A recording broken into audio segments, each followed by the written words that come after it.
Hello guys, আসসালামু আলাইকুম রহমতুল্লাহ। সবাই কেমন আছেন? আল্লাহর রহমতে আমিও ভালো আছি। আজকে চলে কমপ্লেনে যাচ্ছি স্যামসাং এর ওয়াশিং মেশিন প্রবলেম গুলো হাউস খুঁজে বের করে চলে যাচ্ছি লিফটে দিয়ে। লিফটে থেকে উঠে ডি2 তে ছিল, ডি2 তে গিয়ে কলিং বেল দিচ্ছি। বেল দিয়ে কাস্টমার বের হচ্ছে। কাস্টমার আমাকে খুলে বললো যে সরাসরি নিয়ে গেল। কাস্টমারকে জিজ্ঞেস করছিলাম, বললো যে সাইড থেকে অনেক নয়েজ আসতেছে। আমি আসলাম, দেখলাম সবকিছু ঠিক আছে।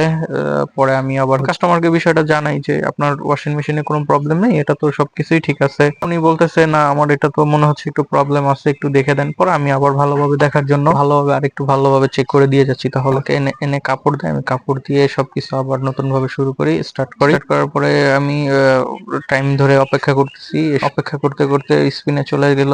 সবকিছুই দেখলাম স্বাভাবিক। পরে ওনাকে বললাম যে না, আপনার মেশিন তো সবই ঠিক আছে, কোনো প্রবলেম নেই, সমস্যা। পরে ওনাকে আমি বুঝিয়ে দিয়ে আসলাম, যেহেতু অনেক বছর যাবত ইউজ করতেছেন, জিনিসটা ভালোই আছে, খারাপ হয় নাই। এটার মূল কারণ হচ্ছে গিয়ে আপনার ওই সাইড থেকে যে নয়েজটা আসে, ওটা আপনি যখন অতিরিক্ত ওভারলোড করে ফেলেন। পরে কাস্টমার আমার সামনে স্বীকার করলো যে আমাকে পানি দিল, আমি খেয়ে চলে আসলাম। এর ভিতরে হাসার সময় দেখলাম ভালো একটা দৃশ্য, সেটা হচ্ছে গিয়া সাত রাস্তার ওইখানে ভালো কাজের হোটেলে খাবার খাওয়াচ্ছে। সবাই আসসালামু আলাইকুম।